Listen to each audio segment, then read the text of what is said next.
We spoke early this year about the India opportunity, specifically from a Lightspeed AI portfolio point of view. What do you see yourself making significant investments this year, additionally, incrementally? What does the story look like? Yeah, we've already made our first 3 investments in generative AI type opportunities in India.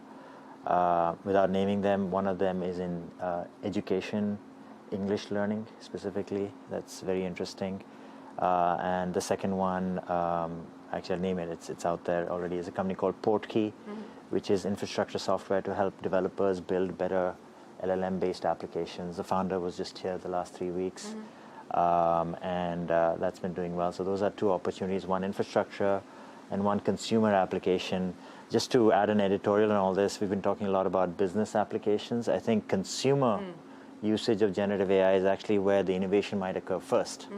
The new experiences type innovation, like Tome has, and there are many others in the realm of content generation, social media, education, dating, a bunch of other spaces where Gen AI is coming into play in very interesting ways.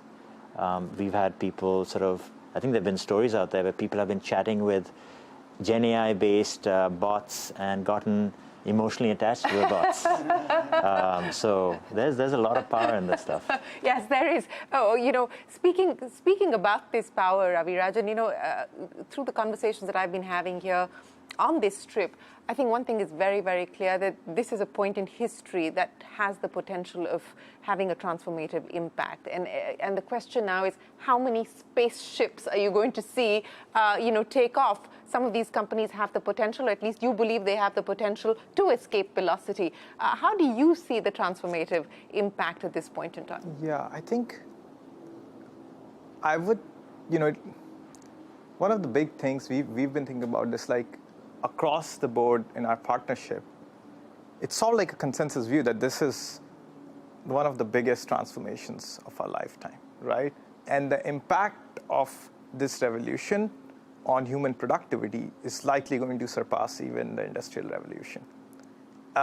We are still early, right? And what we don't know is the timing, whether it takes 3-4 years or it takes multi-decade journey, but it is going to happen. We are seeing changes across the board, but to Dave's point, it's going to fundamentally change how we think about healthcare, right? It's going to fundamentally change how we think about education. Now, everyone can learn at their own pace, right? Because the generative AI instructor can be super personalized and adaptive, right? It'll change drug discovery, it'll change healthcare, as I mentioned. It's going to change a lot of fundamental things across the board. And I think that is hard to fathom. Like last week, McKinsey came out with a report on the impact of generative AI on business, and they quoted like this could be up to $4.4 trillion of impact in global economy. To put this in perspective, it's larger than the entire GDP of United Kingdom, right? And that's just business. We're not even talking about things it can do. Like, for example, one of the things I'm excited about is this is all the conversation around how we are thinking about large language models on text. But these large models, the concept of large models, could be in different modalities, right? And I think about robotics and how that really changes the objects moving in physical world. So it's just the beginning of a massive cycle. And we are sort of like thinking about it across the board and saying like, we need to be on top of it. We need to understand as deeply as we can. And there will be a lot of fascinating companies coming out of it in the coming years that we should be partnering with. Just to add to that, I think as Lightspeed, we've been investing a bunch at the infrastructure layers. So just, I think it was last week, Raviraj, or maybe 2 weeks ago, we announced an investment in Europe in a large language model there called Mistral.ai. Last year, I think it was, that we announced investment in Stability, which is one of the early sort of leaders in this category. And so on and so forth. We've got a company that started in Singapore, has now moved here, called Superbase, that's building out a vector store, which is another key layer of infrastructure in this space. So we as Lightspeed are just at all these layers are coming in: consumer applications, middleware, infrastructure, security, lots of different areas, and couldn't be more excited. We also don't want to overplay it. So there's a lot of excitement, there's a lot of froth. I would say, from a valuation perspective in AI, there is a little bit of a bubble that's formed out there. So we're being Again, just consistent. We'll continue investing before, after, during this whole thing, and just excited. And it might take a few decades in terms of the build out, but we're there. It's all about, we are in the business of working with the smartest people and the most Yeah. ambitious people on really game-changing things, and that's what we do And consistently. you're here for the long ride. Yeah, So, exactly. but Raghu, enough money raised at this point in time. Over $100 million is what you've raised since inception. So plenty of runway for growth at this point in time. What are the next milestones that you've set for yourself? Yeah, I think we have plenty of runway, and I think we have a lot of customers as well, which continues to grow. And I think with the last 6 months have been quite pivotal around what our ambition around the company can be, right? So far, as I said, AI showed the promise that you can automate a good part of the customer support stack.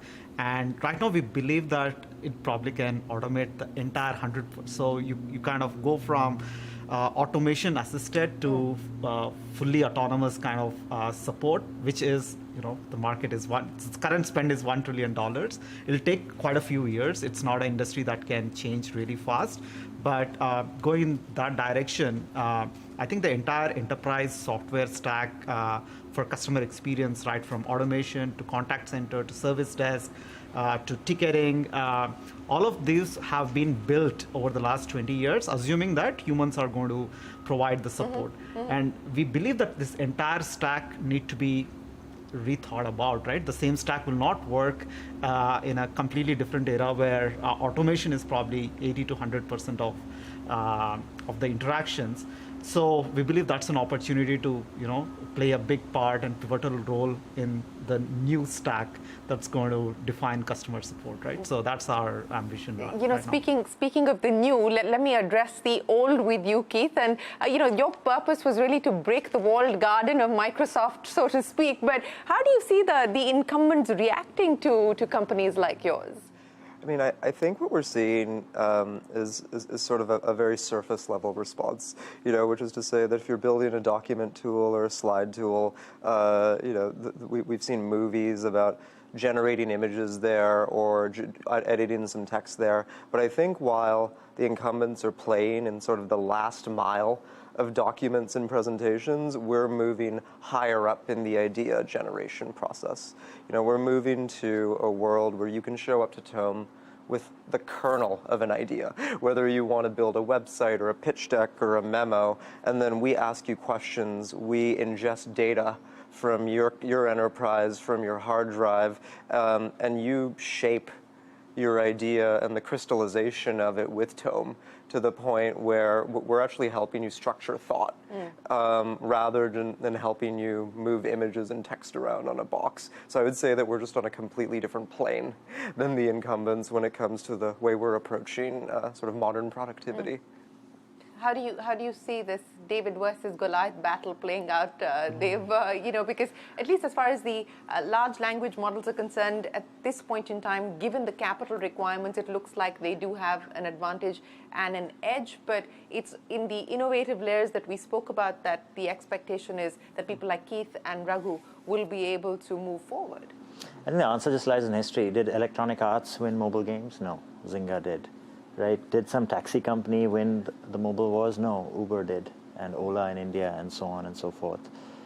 So and it's not just at that consumer application layer. In business applications, customer support has been around for 50 years. It's not a new, but every new platform has brought about a shift in the leaders in that category. So that's the opportunity over here, certainly with Tome and with Yellow. Right? And then these new experiences that'll come around. Like I said, we don't know what they're going to be, and I don't. If I knew, I'd go do it myself. But, what is the Zynga what is the gaming equivalent with foundational models, and what is the, Match.com equivalent in dating? What is the, idea generation sort of leader in this new world? Who knows what that'll shape up like? But it's certainly not the leaders of 10 years ago, despite they making a lot of defensive moves.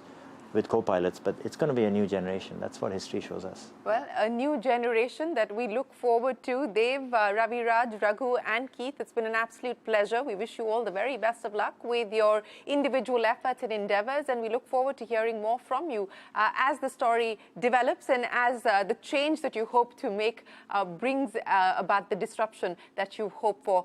Thanks very much for joining us here on Young Turks. With that, it is time for us to wrap up this special edition of Young Turks as we turn 21. But we will take a quick break and come right back with the news here on CNBC TV 18. From all of us here on the team, for now, goodbye and thanks for watching.